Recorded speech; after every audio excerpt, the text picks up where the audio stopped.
नमस्कार, मेरा नाम अरूप है और आप देख रहे हैं view of Rangapara YouTube channel.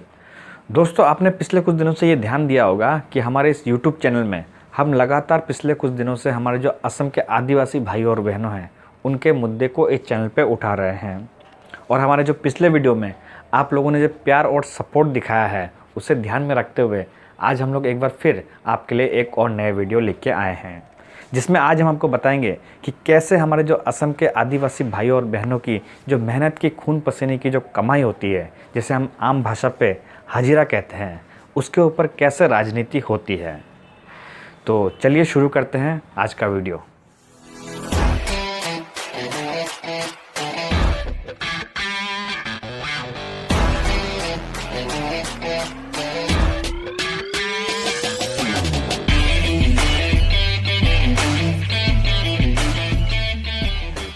तो दोस्तों, आज का वीडियो शुरू करने से पहले मैं आप लोगों से एक बात कहना चाहता हूं कि जो हमारा जो पिछला वीडियो था उस पर मैंने एक शब्द का इस्तेमाल किया था जिसमें मैंने आदिवासी लेबर कहा था।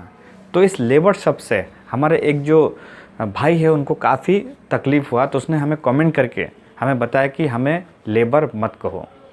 तो सबसे पहले तो मैं इस बात के लिए माफ़ी मांगना चाहूँगा आप लोगों से कि अगर आपको मेरे इस शब्द से अगर दुख हुआ तो उसके लिए मुझे माफ़ कर दीजिए। लेकिन इसके साथ मैं आपको ये भी कहना चाहूँगा कि जो हमारा जो मकसद था वो आपको दुख पहुंचाना बिल्कुल नहीं था। दरअसल बात ये है कि जो चाय मज़दूर का जो इंग्लिश में उसका अर्थ होता है, जिसका मतलब होता है टी लेबर, तो मैंने उस हिसाब से ही कहा था। तो शायद इस शब्द से किसी को दुख हुआ होगा, तो इसके लिए मैं माफ़ी मांगना चाहता हूँ। तो खैर चलिए शुरू करते हैं वीडियो।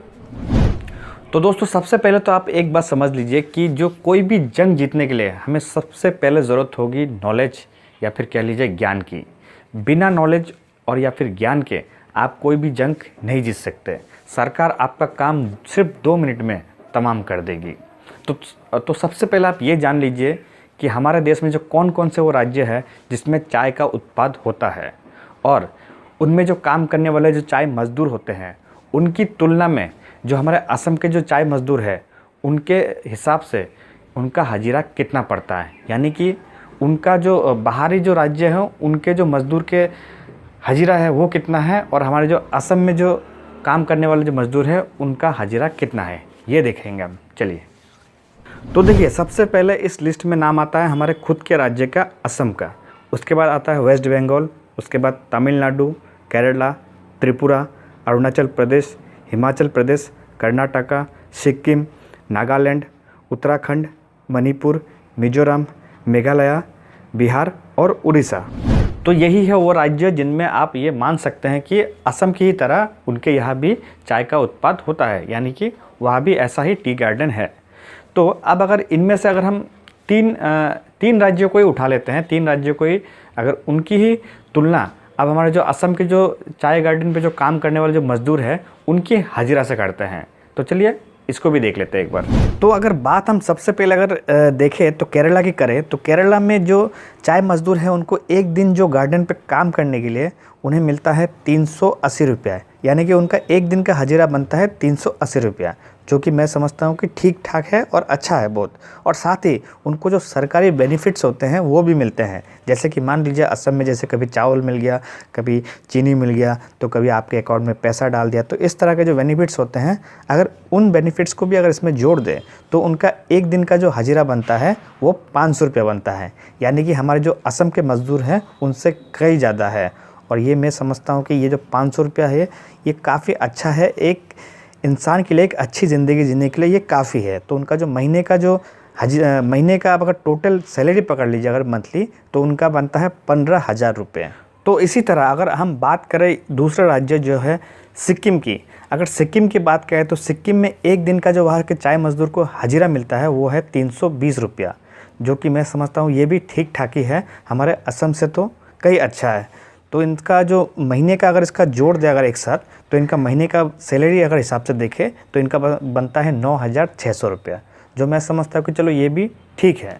तो अब अगर बात करें अरुणाचल प्रदेश की, तो अरुणाचल प्रदेश में एक दिन के जो चाय बगीचे पे काम करने के लिए मज़दूर को हाजिरा जो मिलता है वो है 330 रुपया, यानी कि अगर इसको आप महीने का जोड़ ले एक साथ में तो एक महीने में लगभग 10,000 रुपये मिल जाते हैं एक मज़दूर को। तो ये भी बहुत ही अच्छा है, मैं समझता हूँ कि जो लाइफ स्टैंडर्ड है, एक अच्छा आप ज़िंदगी जी सकते हैं इससे, चलिए ठीक है। लेकिन आपको मैं ये भी बता दूं कि असम ही एकमात्र ऐसा राज्य नहीं है जहाँ पे जो चाय मज़दूरों को जो बहुत तकलीफ़ मतलब यानी कि मुसीबतों का सामना करना पड़ता है, उन जिनका हाजिरा कम है। अगर वेस्ट बंगाल की बात करें तो वेस्ट बंगाल में भी जो उनका जो हाजिरा है वो 170 से 80 के बीच है, यानी कि ये बहुत ही ज़्यादा कम है मेरे हिसाब से, मुझे लगता है। अगर उस हिसाब से देखा जाए तो असम का भी कुछ एक ही हाल है। वहाँ असम में भी एक दिन का जो हाजिरा मिलता है चाय मज़दूरों को जो काम करने का, वो है 170 के आसपास, यानी कि 167 तक उनको मिल जाता है। जिसका अगर महीने का हिसाब लगाए तो महीने का हिसाब देखा जाए तो ये 5010 रुपये निकलता है। तो मैं समझता हूँ कि ये बहुत ही कम है, एक जो इंसान को ज़िंदगी, एक अच्छी ज़िंदगी जीने के लिए 5000 बहुत ज़्यादा कम है। तो अब अगर आप थोड़ा ध्यान लगा के अगर सोचें तो आप देख सकते हैं कि जो हमारे असम के जो आदिवासी भाई और बहनों हैं, उनकी जो हाजिरा होती है वो कितना कम होता है, यानी कि 5000 में उनकी ज़िंदगी, एक इंसान की ज़िंदगी चलती है। और सिर्फ एक इंसान की ही नहीं, इसके साथ ही वो 5000 रुपये से उनका पूरा परिवार ही चलता है, एक तरह से आप ये कह सकते हैं। क्योंकि परिवार में हर कोई जो काम करने वाला नहीं होता, कोई एक दो ज़्यादा इस तरह से काम करके जो इनका परिवार चलता है। तो आप सोच सकते हैं कि जो इनकी ज़िंदगी है, जो इनको कितना प्रॉब्लम्स फेस करना पड़ता होगा हर महीने। तो एक तरह से कहा जाए तो इनकी ज़िंदगी जो इस तरह से है, इनकी ज़िंदगी बस खा पी कर इनकी ज़िंदगी बस चल रही है, तभी ये इतना मतलब फाइनेंशियली स्ट्रॉन्ग नहीं हो पा रहे हैं, ये आगे नहीं बढ़ पा रहे हैं, और तभी ये अपने भविष्य के लिए कुछ मतलब अलग सोच नहीं पाते हैं। और आप अगर ज़्यादातर एरिया पे देखेंगे, जो चाय मज़दूर होते हैं, जो आदिवासी लोग आपको मिलेंगे, वो ज़्यादातर आपको मैक्सिमम जो गरीब ही मिलेंगे। और उसका कारण यही है कि उनकी कोई मदद नहीं करता है। उनकी जो हाजिरा जो होते हैं, काम करते हैं वो, लेकिन उनकी जो वेजेस होते हैं वो काफ़ी कम होते हैं, जिनके वजह से वो गरीब ही रह जाते हैं। और इसी मौके का फ़ायदा जो राजनीतिक पार्टियां हैं वो जम के उठाते हैं। अब 2016 की ही बात कर लीजिए, बीजेपी ने जो असम के चाय मज़दूर हैं उनसे वादा किया था कि अगर बीजेपी सरकार पे आती है 2016 पे, तो उनकी जो हाजिरा है वो आपका 350 के करीब कर दिया जाएगा, जो बीजेपी ने वादा किया था। लेकिन बीजेपी ने सरकार बना लिया, बीजेपी ने चुनाव जीत भी लिया, लेकिन बीजेपी ने फिर भी कुछ नहीं किया। और अभी जब विधानसभा चुनाव आने को थे, उससे पहले बीजेपी ने मात्र 50 रुपया उनकी जो हाजिरा है उसमें बढ़ोतरी कर दी। लेकिन ये भी कोर्ट कचहरी के मामले में जाके फंस गया, क्योंकि गुवाहाटी हाई कोर्ट ने इस पर स्टे लगा दिया। चाहे जो मालिक के जो यूनियंस थे, उन्होंने इस जो फैसले को सरकार के इसको चुनौती दे दी है। तो अब ये मामला कोर्ट कचहरी में फंसा हुआ है। अब ये कब कोर्ट का फैसला आएगा ये तो भगवान ही जानता है, और कब क्या होगा।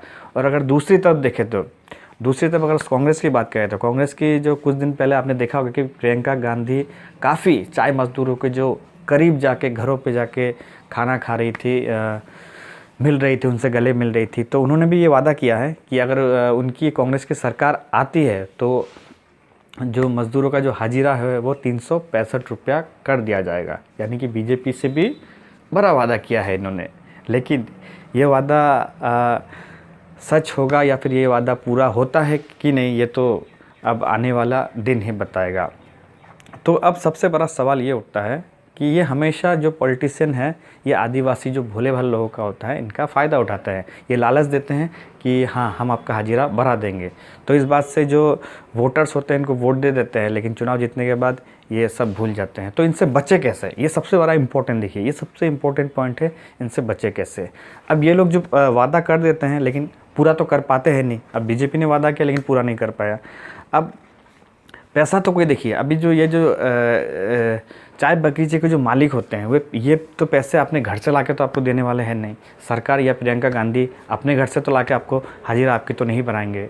तो कहीं ना कहीं से तो पैसा आना होगा ना, तब जाके तो बढ़ाएंगे ना। तो सरकार को कोई नीति लाना पड़ेगा, या तो सरकार को कोई पॉलिसी लाना पड़ेगा, बजट लाना पड़ेगा। उस हिसाब से उनकी जो चाय गार्डन के जो मालिक है उनके साथ मीटिंग होना होगा, तब जाके तो कुछ फैसला होगा, तब जाके आपका जो है सैलरी बढ़ेगा। यानी कि जो कह लीजिए आपकी जो हाजिरा है वो बढ़ पाएगा। लेकिन ये लोग बस हवाई वादे कर देते हैं, बाद में उसे पूरा नहीं कर पाते हैं। तो अब इसका उपाय यही है कि अब से अगर कोई भी नेता आपके पास आता है, आपके गांव में आता है और आपसे कहता है कि हाँ हम आपका हाजिरा बढ़ा देंगे। तो सबसे पहले आप उनसे ये सवाल कीजिए कि आप हमारा हाजिरा जो है कैसे बढ़ाएंगे। मामला कोर्ट कचहरी में फंसा हुआ है, जो आपके जो बगीचे के जो मालिक है वो पैसे बढ़ाना नहीं चाहते हैं, तो आप कैसे बढ़ाएंगे? आपके पास क्या पॉलिसी है? आपके पास हमारे लिए क्या बजट है? आप कौन सा नियम लाएंगे? किस तरह से जो फंड आएगा, किस तरह से पैसे आएंगे? अब 30 लाख जो चाय मज़दूर की जो हाजिरा है उसको जो बढ़ाना कोई आम बात तो है नहीं। कितने रुपए का जो प्रेशर आएगा सरकार के ऊपर, आपको ये भी तो सोचना पड़ेगा। तो आप सरकार से ये पूछिए कि आप इसको कैसे करेंगे, पहले हमें वो रास्ता दिखाइए, तब जाके हम आपकी बात मानेंगे। तो दोस्तों अंत में तो मैं बस इतना ही कहूँगा कि देखिए 5,000 जो आपका महीने का बनता है उस पर ठीक है, सरकार आपको कुछ देती है अलग से भी, कुछ रुपये कभी महीने में कुछ पैसे आपके अकाउंट में डाल देती है, कभी चावल चीनी या कुछ दे देती है। लेकिन सच तो ये है कि ये जो है ये एक परिवार के लिए या फिर एक जो फैमिली के लिए पूरा नहीं बनता है ये। क्योंकि देखिए जो आपका जो अगर सरकार आपके अगर हाजिरा को अगर बढ़ा देती है तो उससे आप जो फाइनेंशियली स्ट्रॉन्ग हो सकते हैं। लेकिन ये जो बीच बीच में पैसा देना या फिर चावल देना, इससे आप कभी ज़िंदगी में जो ये जो मुफ्त में आपको देते हैं बीच बीच में, इससे आप कभी फाइनेंशियली स्ट्रॉन्ग नहीं हो सकते हैं। ये जो सच्चाई है, अभी आप इसको किस तरह से एक्सेप्ट करते हैं ये आपके ऊपर है। तो दोस्तों हम आशा करते हैं कि हमारे इस वीडियो से बातचीत से आपको काफ़ी फ़ायदा हुआ होगा और आपको काफ़ी जानकारी मिली होगी। दोस्तों अगर आपको ये वीडियो पसंद आए तो वीडियो को लाइक करके हमारे वीडियो को शेयर कीजिए, ताकि हमारे चैनल को आगे बढ़ने में मदद मिले और हम ऐसे ही आप लोगों के मुद्दों को आगे तक उठा सकें। अगर आप इस वीडियो को लाइक और शेयर नहीं करते हैं, अगर आप कमेंट नहीं करते हैं, तो ये वीडियो यूट्यूब के किसी कोने में पड़ा रहेगा और हमारा जो मेहनत है वो बेकार हो जाएगा। तो हमें सपोर्ट कीजिए ताकि हम आपके मुद्दे को आगे तक और उठा सकें। बाकी हमारे चैनल को देखने के लिए आपका बहुत बहुत धन्यवाद। मिलते हैं अगली बार एक और वीडियो में।